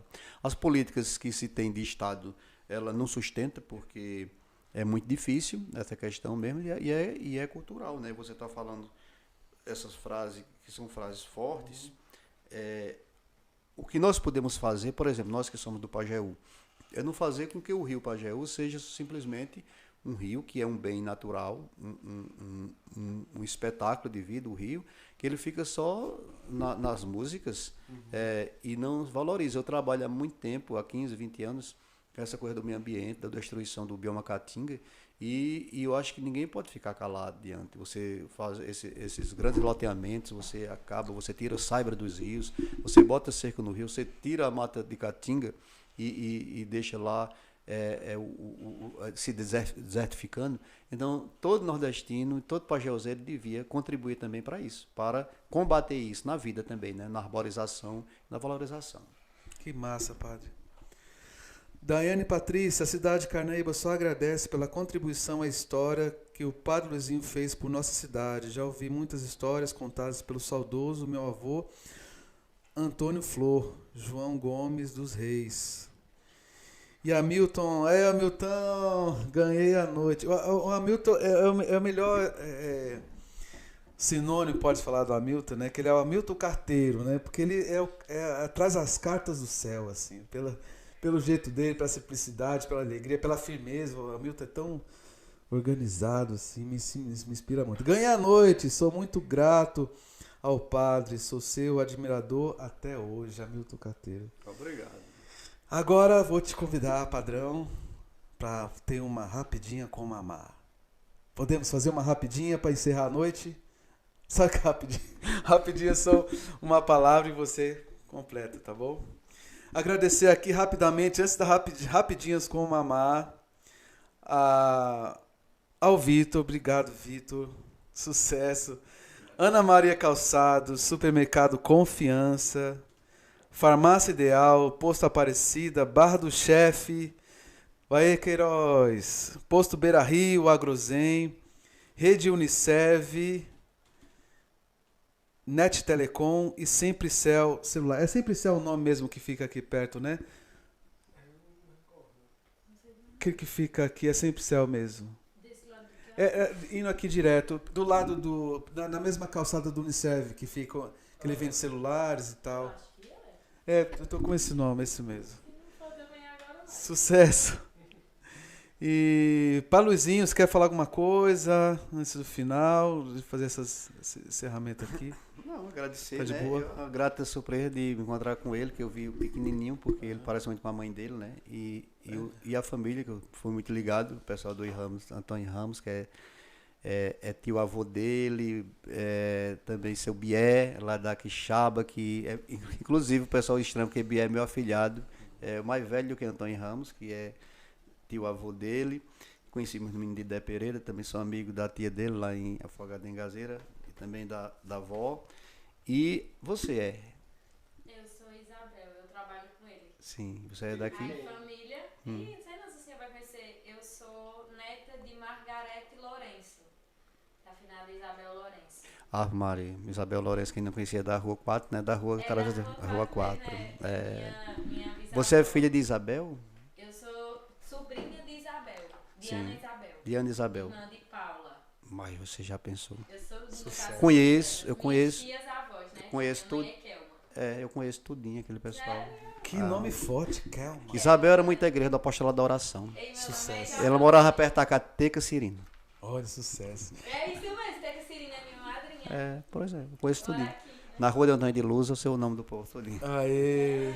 Muito bem, não, assim, o que, assim, é bom, porque eu vivi aqui, assim, minha juventude, né, assim, como padre, depois fui para minha terra, que adoro a minha terra, mas, assim, a primeiro lugar, o primeiro amor que a gente tem, assim, a gente aprende, ensina algumas coisas, mas, assim, aprende muito, e é muito bom você chegar, assim, continuar fazendo aquilo que você faz, embora com novas vezes roupagem, né? Eu não deixei nada de lado. Acho que eu aprendi, eu não deixei nada de lado. A minha vida de padre, as poesias, essas coisas todas, eu nunca deixei. E assim, a gente vai aprendendo, né? Eu acho que a gente, Carnaíba talvez tenha tantos artistas, tanta coisa boa, porque também ela se abriu, né?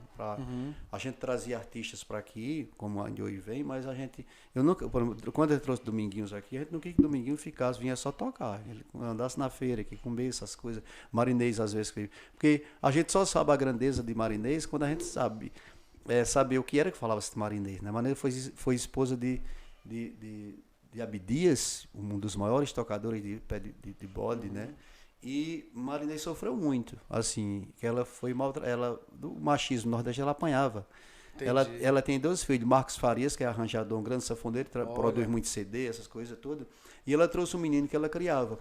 E na última vez, ela foi para cá de Roberval Lira, ela foi comer buchalé, veio lá para casa, eu dei meu quarto, ela ficou lá em casa. E assim, num dia, ela disse a mim, perto já de tardezinha, que ninguém, o sofrimento mudava a pessoa. que ela jamais admitia naquela idade, no tempo que ela já estava pela figura que ela representava da música no Brasil, de acontecer o que aconteceu, porque ela, quando formou Marinês e Sua Gente, que era Abdias, ela e outro, ela era como fosse quase assim, fosse uma mulher escrava. E ela gostava daquela música que eu estava dizendo naquela hora, que era Tenho sede. Se Lembra Coração, não. Nossa, Se Lembra Coração, tá. Se Lembra Coração, Tá. porque ela disse que essa música marcou muito a vida dela, porque todas as vezes que ela cantava e que chorava, alguém disse a ela, né? E esse alguém que disse a ela foi um grande artista, chamado, foi o nome dele era Luiz Ramalho. Ah, tá. Disse a ela que mas tudo você vai ter lembrança do seu coração. Sempre você vai dizer, lembra coração, né? Lembra o coração daqui. Que na verdade, o que a gente tem na lembrança, o sofrimento também muda, né? A gente. Que coisa linda. A Marilac tá... Ah, você não falou, não. Fala aqui. Fala aqui. Não, achei que você tinha... Você falou aqui. Ah, eu não falei aqui, né? Tá. Padre, eu sou recém-JC e sou também do grupo do GPC e eu queria saber um conselho do senhor para nós jovens que estamos começando a caminhada cristã e aqueles que também não estão, que estão distantes. Que conselho o senhor daria para os jovens de hoje? Perseverança. O EJC é muito interessante. O EJC é um grupo que tem os modos do ECC, né? Que tem todo uma preparação, todo um esquema de como se fazer, tudo como você fez, você sabe, dos sigilos, essas coisas todas, dos momentos bonitos, que realmente é um encontro em que você é tocado pela graça de Deus na pessoa do outro, do círculo de amizade de vocês, nunca vão esquecer, nunca vai deixar de ser. A JC, o GPC também é um grupo de perseverança crismal, da Crisma, que é daqui, mas assim, é perseverar. Todas as ferramentas que você adquiriu dentro da JC, dentro do GPC, aproveite para ser uma boa cristã. E ser bom cristão, é isso que eu disse durante isso aqui. Você não pode ser bom cristão condenando os outros. Você não pode ser bom cristão dizendo, eu sou perfeito e os outros não prestam. Não, eu sou, por minha culpa, minha culpa, eu sou pecador, mas eu quero um mundo diferente. E abraçar o que você recebeu com tudo, porque o mundo quer puxar. Vai querer tirar você, se bem que isso é uma preciosidade, você é a oportunidade de 3 dias você viver e ser tocada, ser chocada, inclusive, com a realidade que você não via anteriormente. Abre seus olhos, mas é preciso que continue nessa lua, né? Que é uma lua de mel com Deus, né? Muito interessante. Que bonito. A Marilac está dizendo assim, cultura e religião são temáticas polêmicas nas escolas. O que você pensa sobre isso? A temática, assim, a categoria cultural e religiosa nas escolas é porque a sociedade avança, mas ao mesmo tempo a linguagem, nós avançamos na linguagem, mas nós somos altamente conservadores em algumas coisas, né? Tem palavras que você não pode nem pronunciar. Por exemplo, a educação permissiva, Lola. Tem a educação permissiva e a educação positiva. O que é a positiva? É com que você ajude ter uma educação de reflexão, de aprendizado, em que você seja protagonista na história. O que é que acontece? Acontece que a educação permissiva é que muita sociedade e a família em casa diz, né? Por exemplo, eu não acredito na permissividade. Por exemplo, o menino, o almoço é meio-dia na casa, mas a mãe vai perguntar, ô João, que hora é que você quer comer? Não é assim. Isso é permissividade. Por exemplo, você pode fazer tudo se você quiser. Não é assim. Nós somos, no nosso tempo, o tempo que nós estamos aqui, nós somos barro mole, que pode ser moldado. Quando a gente é queimado, não é mais moldado. Então, nós não podemos ser permissivos, né? Coisas boas, eu tenho que ajudar as pessoas a ser protagonistas. E as nossas, os tabus que existem com relação à cultura e à religião, é porque nós olhamos já com preconceito. Aí eu não consigo aprender. Quando falo em religião, eu já tenho preconceito com a religião, então, porque a religião sempre foi repressora, eu não quero ser repressor, mas depende de qual olho você vê. Culturalmente, Então, se você não abre os horizontes para ouvir a cultura do outro, conhecer o outro, a cultura do outro, você não vai aprender também. Então, eu acho que as nossas escolas, por mais revolução que tenha sido feita com os planos, com nova educação, com uma série de coisas, muitas vezes não consegue justamente corresponder à realidade do avanço que nós temos hoje. Quer dizer, eu nem posso ir tanto avançado como andar os passos do avanço da pós-modernidade, e também não posso deixar aquilo que eu aprendi, que é histórico na minha tradição, na minha vida, né? Muito bem. O Giga está perguntando se a festa Zé Dantas, acho que talvez foi contemplado pelo que você falou, não? A festa Zé Dantas tinha um modelo único na região. Qual o ponto de vista entre o antes e o hoje? O modelo é justamente um modelo naquele que se fazia as coisas juntos, né? Então você tinha uma grade numa festa em que você sentava na rua, nas calçadas da igreja, no salão paroquial, na sacristia da igreja, na casa de alguém, de um membro que era desse grupo, e a gente traçava dentro das condições reais que a gente podia fazer a festa. Claro que a gente pedia patrocínio e tudo, mas quem abraçava a festa era, por exemplo, muitas vezes a nossa participação era preparar a festa. E o objetivo da festa era fazer com que, claro, juntar o povo para festejar, para fazer a festa, fazer a farra. Mas também era um compromisso. Compromisso de gente produzir, de trazer. Surgia as invejas, surgia os ciúmes, tudo. Mas era a gente trazer o máximo possível de artistas que produzem cultura, que fazedor de cultura, mas que também a gente fosse protagonista, né? Quem fazia a festa era Luiz de Joel, era Margarida Pereira, era Neuza Malaquias, era Betânia Malaquias, era Lisboa Gomes, era Luiz Carreira, era Dona Lei, Dona Lei, era Zezinha Braz, Dai. Eu estou dizendo assim alguns, né? Mas eram muitos que trabalhavam na festa, mas era em vista de quê? Em vista de que a festa não era eu que produzia. Quando entra-se o Estado, quando entra-se a questão, o governo constituído, é diferente, ninguém quer mais fazer. Tá entendendo? Ninguém quer ser. Então tem que ter o secretário, tem que fazer tudo, dar tudo. Tá entendendo como é? Então, logo porque a estrutura que se cria, o povo não tem condição. Né? Uma coisa boa aqui que realmente o governo assumiu, fez, né? Uma festa muito boa, mas o que se perdeu, de uma certa forma, se perde, isso aí em todo canto, não só aqui, é justamente essa questão da gratuidade, né? A gratuidade, eu acho que as celebrações eram celebrações mais carregadas de o conteúdo, a emoção, a participação, né, as caminhadas que se fazia. Hoje, graças a Deus, foi resgatado muita coisa, mas depois entrou umas coisas que não tinha no passado, as grandes oficinas, né, que foram feitas. Né? Mas assim, eu acho que a festa teve seu tempo grande e bom, e ainda tem uma festa muito grande. Agora, eu acho assim que a dificuldade é justamente na questão de quem está à frente da festa, porque, coitado, quem está à frente, a ver 2, 3 pessoas, morre sozinho, né? É verdade, está certo, padre.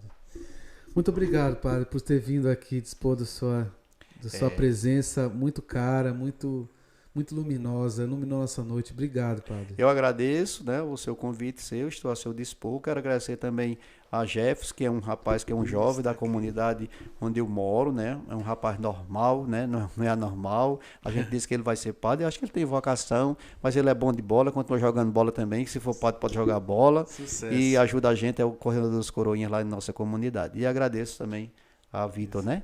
Dê os seus sorrisos aqui nessa câmera, por favor. Vitão também, por favor, dá o seu sorriso aí. Vamos aí, dá o seu sorriso aí. Aí do lado. Aqui aí. Abaixou. Aí. Foi. Para terminar, padre, só palavras rapidinhas do Mamá. O que sua criança falaria de você hoje? O que a criança de ontem falaria para você hoje? Cômico. Oi? Cômico. Cômico. Nordestino. Com muito orgulho. Luizinho por Luizinho. Disponível. Isso. Padre. Encarnado na vida do povo. Poesia. São tantas coisas. Poesia, eu acho que é o oxigênio da minha alma. Coisa linda. Um medo. Um medo de não corresponder ao chamado de Deus. Um orgulho. A minha família. Uma comida. uma comida, são muitas comidas, mas assim, feijão de corda. Um lugar. Um lugar, eu tenho vergonha de dizer. A Cacimbinha e depois Santiago de Compostela, na Espanha. Coisa boa. Olha, A Cacimbinha é aqui, perto do Paretama. coisa linda. São José do Egito. É o universo que assim, proliferou as mais belas lembranças da poesia popular para mim. Engazeira. Engazeira, identidade com o que há de mais assim, bregadeiro. Oh, muito bom. Afogados Sertão de bregadeiro. Sertão de Brigadeiro. Afogados da Engazeira. Folga da Engazeira é religiosa. Religiosa. Carnaíba. Carnaíba, terra sorridente que domina a gente bem no coração. Seu coração. Meu coração palpita, pulsa pelo Nordeste brasileiro. Eita. Se você tivesse o microfone para o mundo ouvir, o que você falaria? Baixa aos ditadores, tribuna para os justos. Opa. Amor. Amor, minha mãe. O que estará escrito em sua lápide? Aqui jaz uma pessoa que não tinha orgulho. Muito bem. Obrigado, padrão. Salva de palmas para aqui. Obrigado, padrãozinho. Gratidão imensa. Sua bênção. Deus abençoe. Valeu, lindão. Obrigado você que está aí. Se inscreva no canal. E não se esqueça, você pode!